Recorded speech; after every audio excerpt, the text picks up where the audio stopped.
trusted voice of truth and light. God gave me a gift.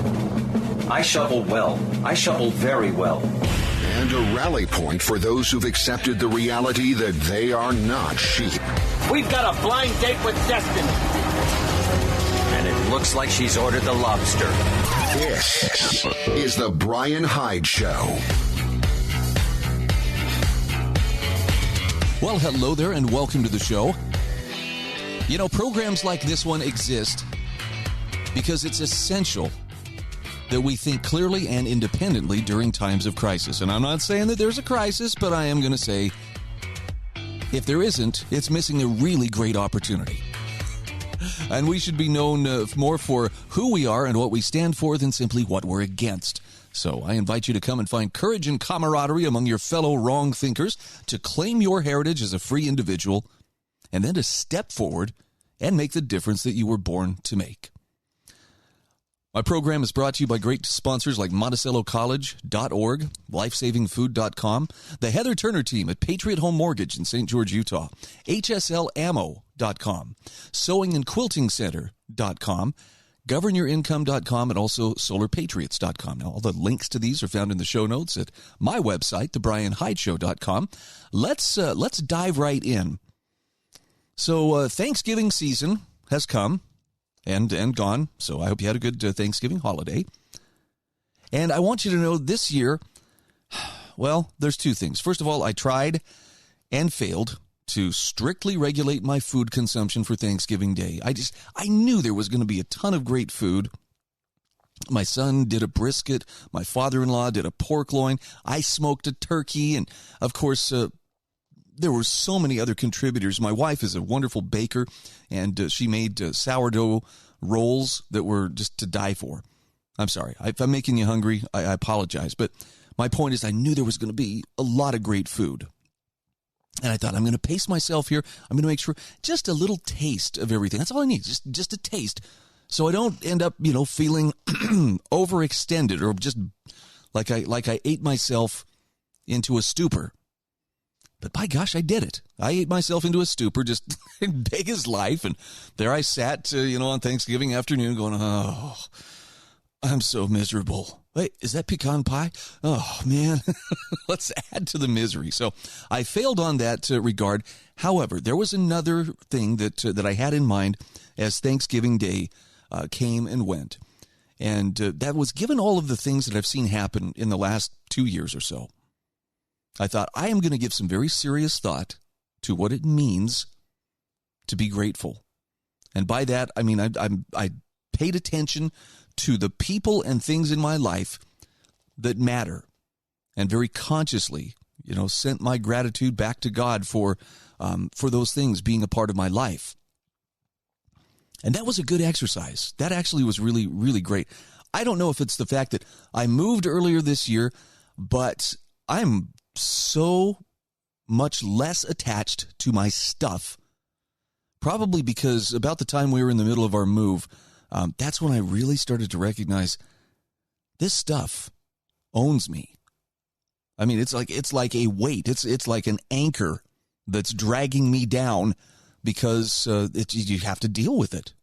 If you've moved, you understand what I'm talking about. It's like, wow, we accumulated stuff for, I don't remember how many years we were in one place, but oh my goodness, you get so much stuff, it becomes absolutely overwhelming. So I'm less enamored with stuff, but absolutely dialed in on the people and the qualities of life that really need to be appreciated. And I think the people have to come first. First and foremost, I was very happy to get to connect personally and to meet my biological dad in person this year. And I never suspected that if the day came that I would, find out who my biological parents were. I don't know why, but I always discounted the idea that I would ever meet my bio dad, just because it was, I don't know why. It was always, no, you're going to meet your birth mother, and you have this tearful reunion and tell her thank you for the great sacrifice that she made, which, by the way, had that reunion and delivered that message, and it was every bit as edifying as I hoped it could be, a huge blessing. But I had not realized that my biological father would actually play a role in helping me connect with my biological mother. So when I got a chance to meet with him and spend a little bit of time with him, I was blown away at how important that relationship has become to me. And even though, we're miles and miles away, on paper, there are a lot of areas where he and I really don't line up, in terms of worldview, religion, politics, and so forth. We just don't line up. But none of that matters. And that is the long point I'm finally getting to here is the people that matter most in your life, typically they're going to matter not because, we agree, Trump was a great president and, this. And that's fine if you both believe that way. If you both, think that's great. But that's not the basis on which we should be, basing our relationships or vetting those with whom we'll hang out. Another divide. She's a great person, but she just won't get the vaccine. And, we've really had to turn our backs on her, kind of figuratively and sometimes literally throw them out in the cold because they won't toe this line. So there's a lot of artificial division. And I'm just going to suggest that maybe that's not such a great thing. Maybe that's not the best way to go about determining who's going to be in your life and who isn't. And I only say that because the people I meet who are most dogmatic about those kinds of things invariably seem to be the most miserable people that I've ever met. And that doesn't mean, therefore, I have a duty to step up and change them and tell them the error of their ways. See, I'm a little more concerned about figuring out the error of my ways and then taking whatever steps necessary to, address those things. So here's the bottom line. I found a lot to be grateful for. In fact, you, if you are listening to this show, are among those things for which I am most grateful. I never take it for granted that there's going to be a listening audience. I pride myself on having, I think I'm up to 7 listeners now. And I love each and every one of those 7 listeners. But I never take for granted that there's going to be someone listening and people are hanging on every word because I just don't know. What I do know is there is a great need today for people who are willing to speak the truth and to even speak unpopular truths. And we're going to get into that a little bit in today's show.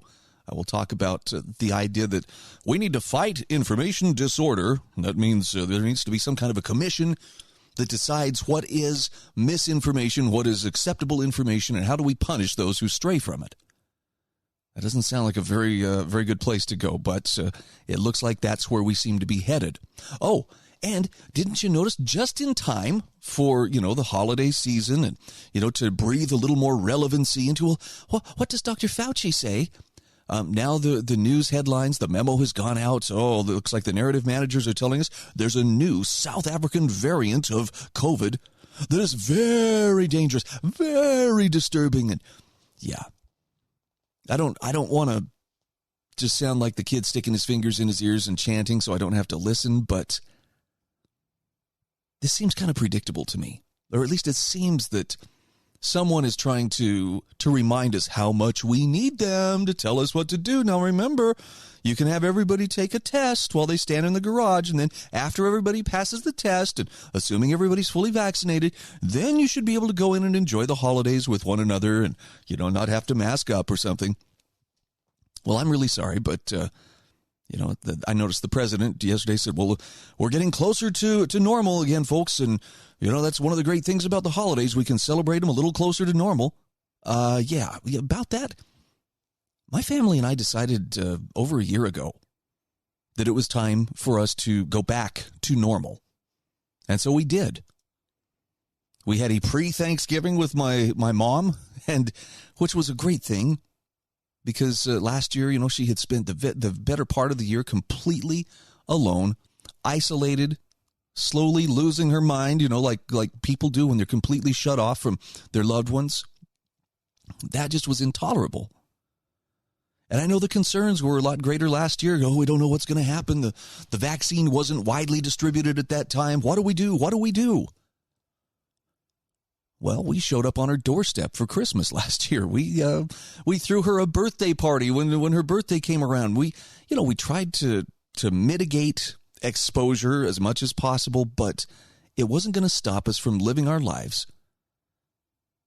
And I'm going to suggest that that's a decision everybody has to make for themselves, but I'm glad we made that decision. And frankly, our lives have been a lot better as a result. Now, we don't always see eye to eye. My mom and I, for instance, don't see eye to eye on, certain things pertaining to COVID and masks and vaccines and so forth. Given that she gets most of her information, particularly her understanding of what's going on in the world, directly from, TV news, what she reads in the newspaper, she's been fed a pretty steady diet of fear. So she may not have access to some of the information that you and I have access to. But it's not a reason to cut off those relationships. So when we come back, we're going to talk gratitude. And I mean real gratitude. Stay with us. This is the Bryan Hyde Show.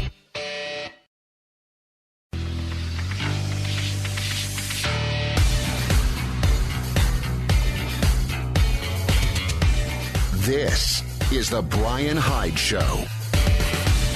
Hey, welcome back to the show. Happy to start out here with an essay from Barry Brownstein. I swear he knocks it out of the park every single time that I see a new essay hit my inbox. I'm like, oh, great. This is going to be good. I set aside a little time. I put on my slippers. I make myself comfortable, and then I sit down and I enjoy, almost like it's a fine meal. And this really was a fine meal of food for thought.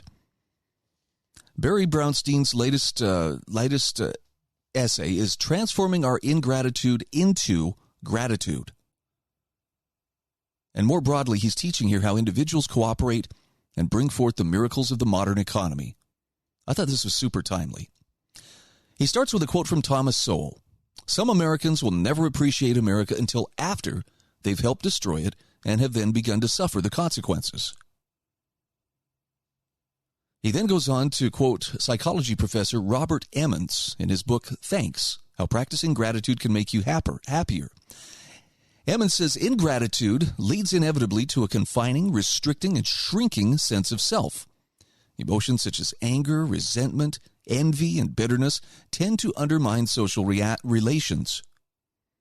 And Barry Brownstein asks, is the epidemic anger we observe, even before COVID, linked to ingratitude? Okay, fair question. He says, ungrateful thinking may seem justified given what a thinker sees as reality. Without a historical context and literacy in economics, a person can be caught up in an ill-informed thought storm, yet be sure they understand the world clearly and objectively. In their book, The Knowledge Illusion, cognitive scientists Stephen Sloman and Philip Fernbach observed that in general, we don't appreciate how little we know. The tiniest bit of knowledge makes us feel like experts. And once we feel like an expert, we start talking like an expert. Now, if your progressive colleague or neighbor irritates you with a talk track from NPR or the New York Times or CNN, learn from them. Don't be compelled to adopt their views, but notice canned opinions of any kind are rarely persuasive. Just reciting sound bites is just not effective. So Brownstein says to ground your thinking more firmly in economics, reading Hayek will help. Or admittedly, at least initially, Hayek can be difficult to read. But by persevering to understand Hayek's meaning, you demonstrate your commitment to being a champion of liberty. Ingratitude you harbor in your thinking may be replaced with gratitude as you learn lessons from Hayek. So here are a couple of those lessons. Gratitude lesson number 1, allow different strokes for different folks to power your world.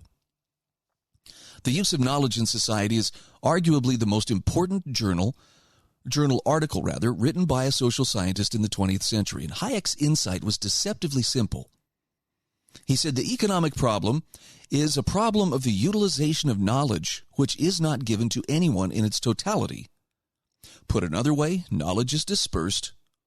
The knowledge of the circumstances of which we must make use never exists in concentrated or integrated forms, but solely as the dispersed bits of incomplete and frequently contradictory knowledge which all the separate individuals possess. So government planners who turn a blind eye to Hayek's insight, it's not just fervent planners who resist Hayek's insight. Anyone who wants to rely on experts to make the world a better place will struggle with Hayek's ideas, even while contentiously debating which experts to follow. Some are sure if only everyone did what they or their favorite experts thought was correct, well, then the world would be a better place. Hayek shows us that the life we take for granted would not be possible if everyone followed the dictates of experts. Hayek writes in The Market Order, or Catalaxy, contained in Law, Legislation, and Liberty, Volume 2, that most of the knowledge on which we rely in pursuit of our ends is the unintended byproduct of others exploring the world in different directions from those we pursue ourselves. In truth, it's good that others are impelled by different aims. Knowledge is generated as different people pursue different purposes, and the knowledge we make use of would never have become available to us if only those ends were pursued which we regarded as desirable. As Sly and the Family Stone sang in their song Everyday People, sometimes I write and I can be wrong, different strokes for different folks. So taking the absurd position that anyone knows how others should use their energy makes the advancement of society impossible. When planners force others to operate along a narrow set of ends, the rate of discovery grinds down. In Hayek's words, the forces for intellectual progress would be much confined. So Barry Brownstein points out here, the modern world is built on specialization and interdependence. Each person does what he does best and relies on the efforts of others. Now, most of us would perish without the efforts of others. Psychologist David Reynolds has written extensively on gratitude. In a handbook for constructive living, he observes, quote, I am wearing clothes others made for me, eating food others grew and prepared for me, using tools others designed and fabricated and taught me how to use, speaking words others defined and explained. The list goes on and on. Any verb I can think of, sleep, play tennis, drive, lecture, watch, bathe, can be followed by a phrase attributing the action to some supporting role by others. There's nothing I do that is thanks to my own efforts alone. That's pretty powerful. Here's gratitude lesson number 2. You can't control what you can never understand. Now, Barry Brownstein writes, human beings seek order in their lives. Yet a sense of chaos creeps in as the societal and organizational problems we face grow ever more complex. Does this complexity require us to exert more control or less? Well, Hayek's answer to this question may seem initially counterintuitive. Hayek observes that when we see order, the first answer to which our anthropomorphic habits of thought almost inevitably lead us to is that it must be due to the design of some thinking mind. In Cosmos and Taxis, contained in Law, Legislation, and Liberty, Volume 1, Hayek brings to light 2 types of order. A cosmos is a grown order, self-generating or endogenous order, described as a spontaneous order and has no specific purpose. A taxis is a made, exogenous, constructed, artificial order, and usually has a stated purpose. So he says it's helpful to understand Hayek's not saying that taxis is a bad thing. After all, an organization is a taxis. It is an order constructed for a specific purpose. But since some believe order cannot be spontaneous and must come from control, conceiving of spontaneous order is difficult for them. Yet opening our eyes to the concept of cosmos leads to startling changes in how we view markets and even business management. We begin to understand a seemingly paradoxical conclusion. The more control we exert, the less order we experience. D. Hawk, legendary founder of Visa and its longtime CEO, tells us that simple rules lead to complex orders, while complex rules lead to simple orders. Hawk writes, simple, clear purpose and principles give rise to complex, intelligent behavior. Complex rules and regulations give rise to simple, stupid behavior. Of course, there's no one-size-fits-all rule here. Individuals and organizations must undertake a process of discovery to change old habits of mind. So to understand the limits of control-oriented habits of thought, Barry Brownstein suggests let's look at some of the characteristics of spontaneous orders. Now, Hayek wrote, the degree of complexity of spontaneous order isn't limited to what the human mind can master. Its existence need not manifest itself to our senses, but may be based on purely abstract relations which we can only mentally reconstruct. And not having been made, it cannot legitimately be said to have a particular purpose, although our awareness of its existence may be extremely important for a successful pursuit of a great variety of different purposes. Now, Barry Brownstein clarifies here, it's the first characteristic of spontaneous order that gives us the most trouble. In other words, our mind cannot master the complexity of spontaneous order. We're going to come back to his commentary in just a couple of minutes. We got to take a very quick break. We'll be back just the other side of these messages.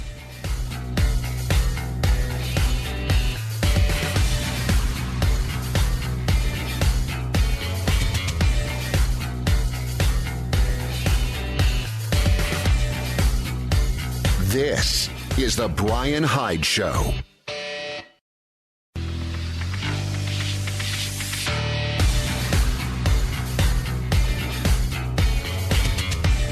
This is the Bryan Hyde Show. Hey, welcome back to the show. Quick shout out here to lifesavingfood.com. This is one of my premier sponsors, and they are offering something very special for my listeners alone, and that is a 25% discount at checkout if you use the coupon code HYDE. That's right, just my last name. Put in Hyde at your checkout, and you'll save 25%. That's a nice, steep discount, better than you would get if you went to ReadyWise Foods themselves. But take a look at their website. There's a link in the show notes at thebryanhydeshow.com.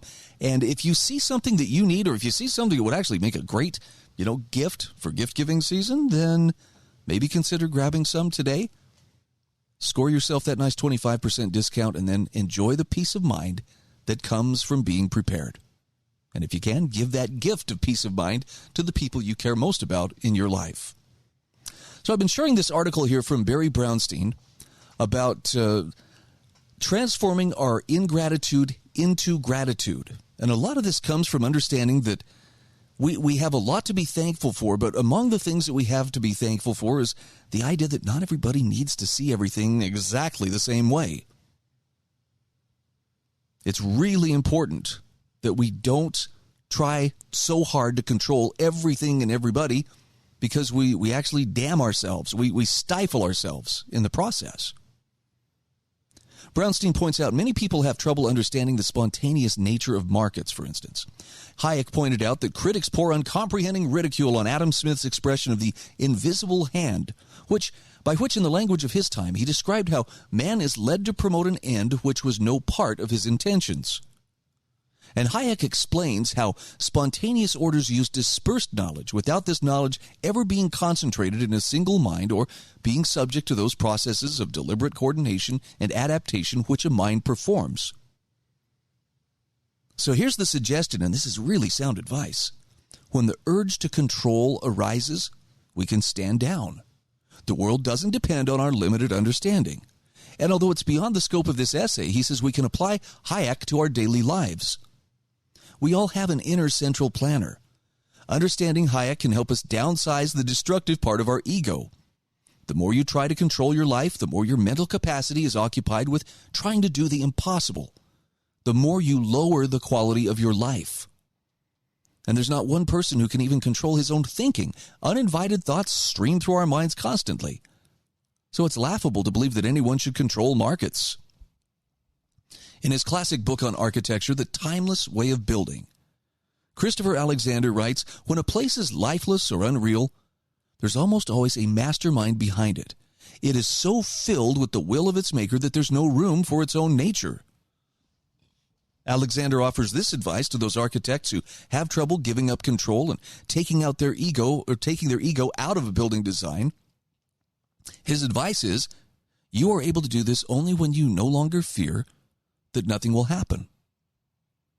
Now, although Alexander's work is meant to help architects design buildings having the quality without a name, his ideas have universal applicability.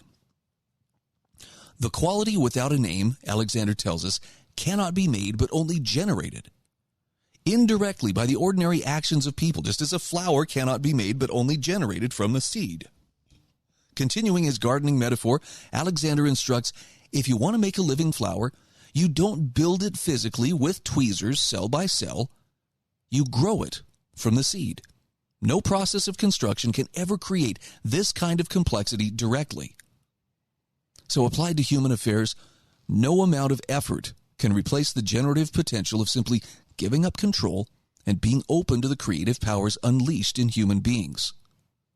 Those posing as masterminds can never embrace Alexander or Hayek. In architecture, they produce lifeless buildings. When masterminds attempt to control the economy, they squelch the activity of ordinary people and human flourishing.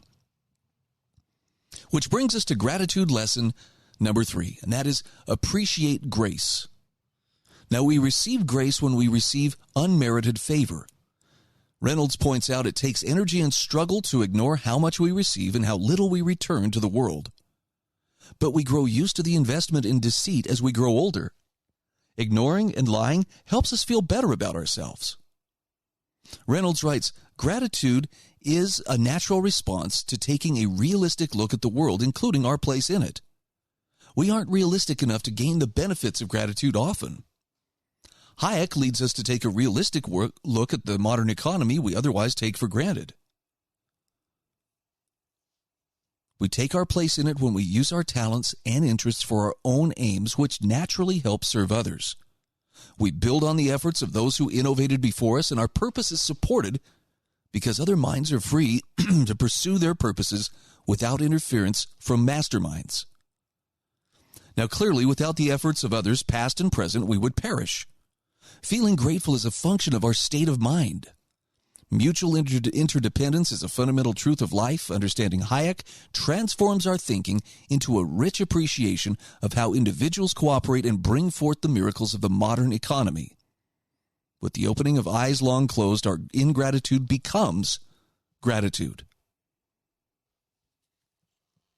Now, I know this is asking a lot, right? You probably had plans. You were going to watch some football, maybe do some, heavy-duty shopping over the weekend, right?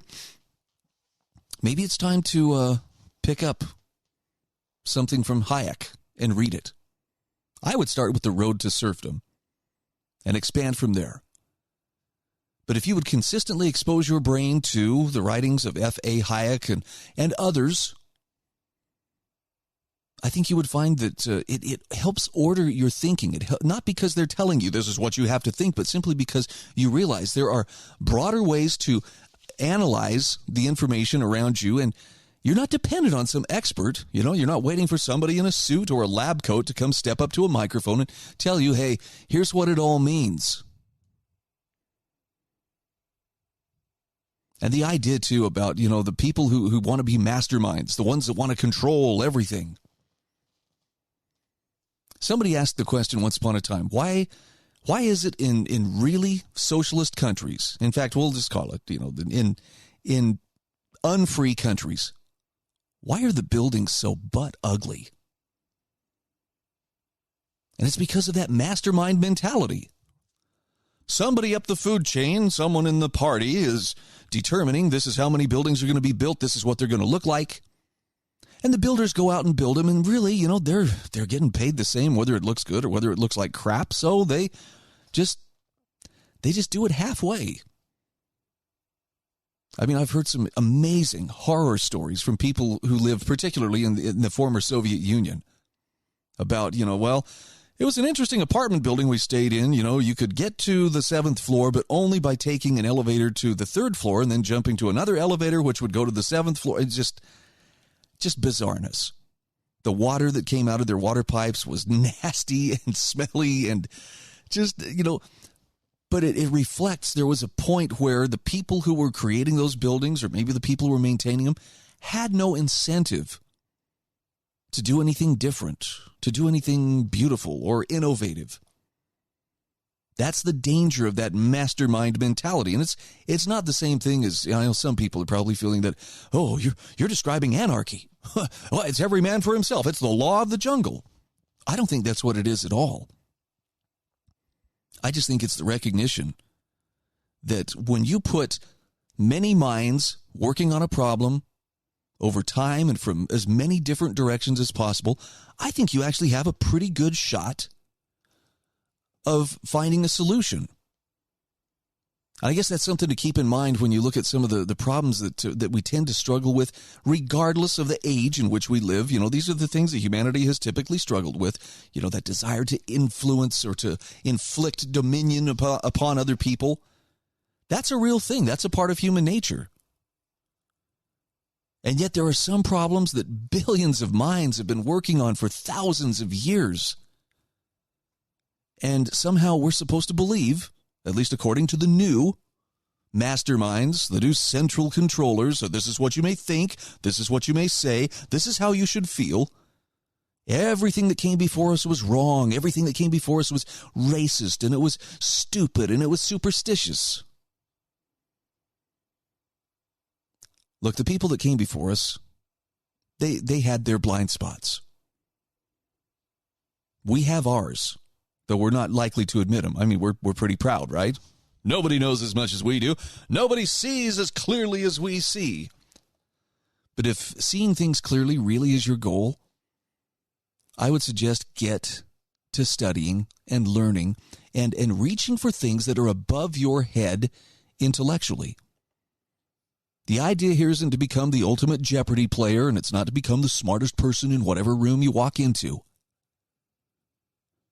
It's about becoming a better human being by exposing yourselves to the greatest ideas that other minds have worked on, keeping what works, rejecting what doesn't work for you, but learning how to ask the right questions to get the answers that you need. It's a process that I had to go through in order to really appreciate, and I still go through it because I'm a work in progress. Read those old books. Make yourself read stuff that's above your head. You'll be better for it, and so will the people around you. This is the Bryan Hyde Show.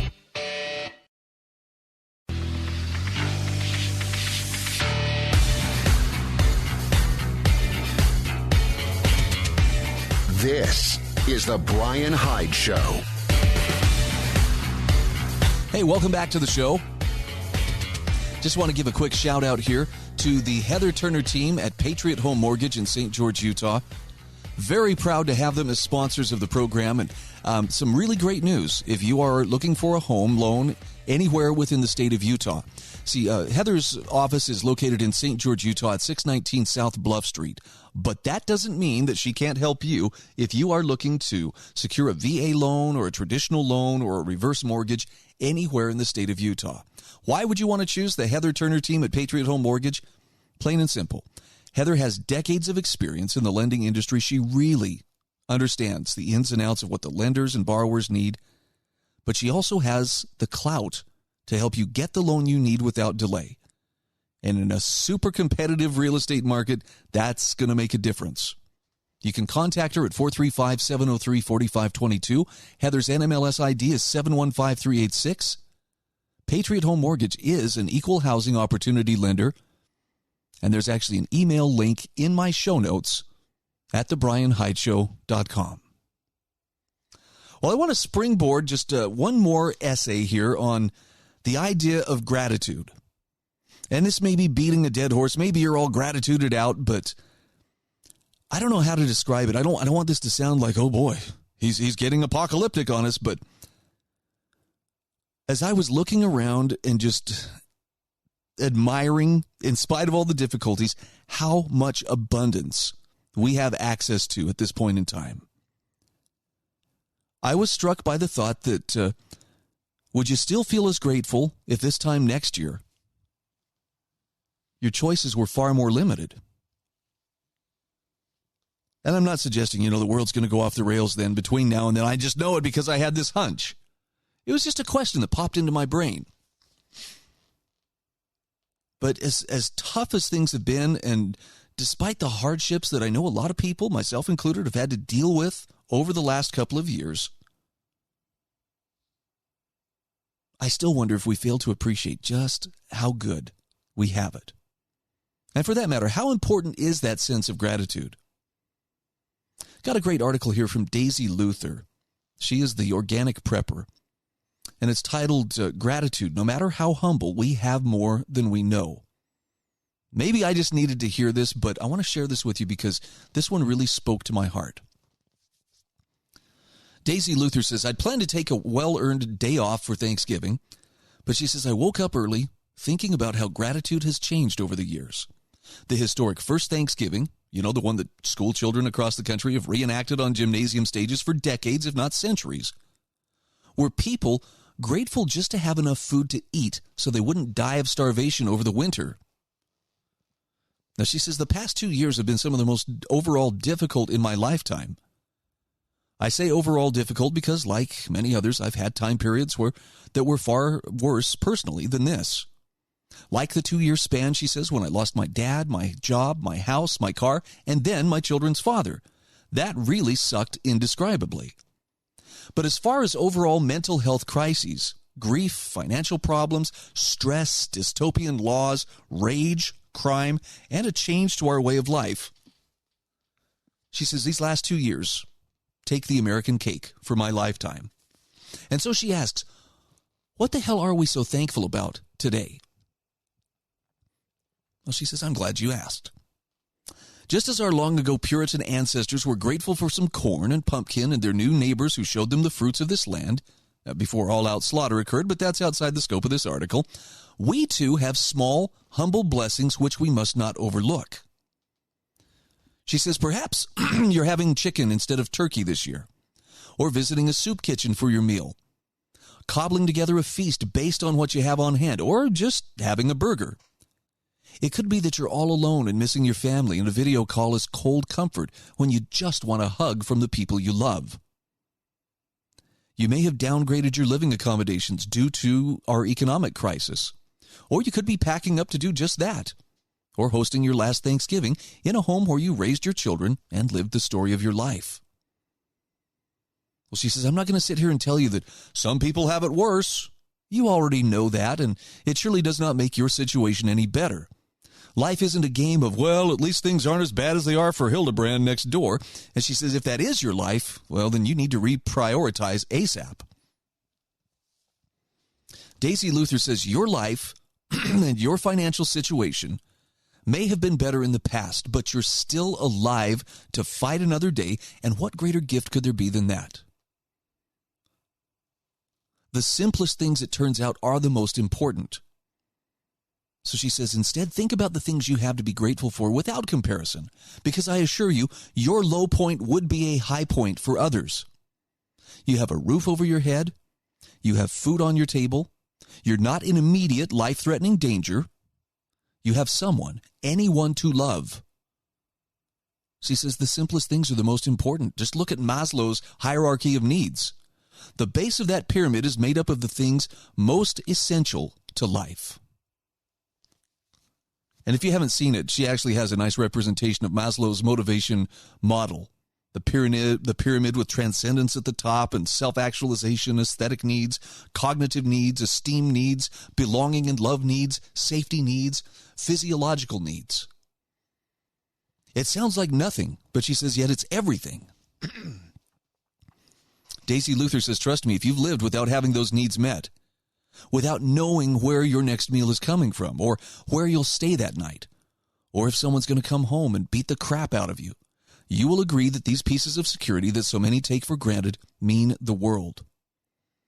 And she says, if you have those needs met, then you have something for which to be grateful. And while it may not be fancy and it may not be what it once was, you have the basics of survival, and you have this day to be thankful for it. If you have the internet or a phone to reach those who can't be with you, you are still blessed with their presence in some way. So instead of thinking about what you don't have, think about what you do have. And remember that not everyone has those needs met. She says, think about all the times throughout history when things were not a given as they are now. Think about people living on the streets, those who survived the shelling and mayhem of the Balkan War, those who were victims of trafficking, those who live in fear of not finding their next meal or surviving until the next day. She says, for just one day, just this one, I encourage you to focus on the meaning of the day. Now she's talking, this was published on Thanksgiving. She says, tomorrow you can pick up where you left off, complaining and worrying, but you might instead consider adding gratitude as a practice to your daily life. But she says, for today, Let's put aside politics, social tribes, talk about viruses and vaccines and all the things that divide us. Let's ignore someone's purple hair or new tattoo, or better yet, find a way to compliment it. Let's enjoy people for who they are, not who you wish they were. Let's focus on the things we have to be grateful for. Those noisy kids running around, the dog, the cat, the family member who always complains, the roof that shelters us, the food on the table. We have no idea what next year will bring, but we have what we have today. And no matter how humble, we have more than we know. Today, just today, let's focus on that. Now again, I don't have any idea what the next year is going to bring. There are some trends that I see developing that cause me to think, ooh, the rising gas prices, the supply chain breakdowns, the political instability, rumblings of war. Is it going to be Russia? Is it going to be China? I don't know. And really, I don't want to spend all my time focusing on those things like, oh, what's next? Is a bee going to fly through my car window and sting me in the eye while I'm driving? I mean, you drive yourself crazy if you're just looking for all the things that could possibly go wrong. But there's just something that's just gnawing at the back of my conscience and causing me to think, am I showing enough gratitude for what I have? Not just the things, but the people, the circumstances that I have. And would I feel the same way if next year was radically different from this year? See, that used to be kind of an academic exercise. Would you feel the same way if all of this stuff suddenly wasn't there for you? Think about how we felt 2 years ago. There was uncertainty, but I think we were all pretty well settled that, life is what it is, and there are things we can count on. How many things have changed in the last 2 years that you thought would never be changed like they have changed? Have to wear a mask if you want to travel. Got to show your vaccine ID papers if you want to go here, want to go there. What's that? Australia's rounding people up and putting them in camps? Yeah, some of these changes have been dramatic, to put it mildly. Let's instead focus on what is going right. And it's okay if it's small things, right? Be grateful for those small victories. Give thanks to God, or if you don't believe in God, give thanks to the universe for being more benevolent than you thought it was. But be grateful. This is the Bryan Hyde Show.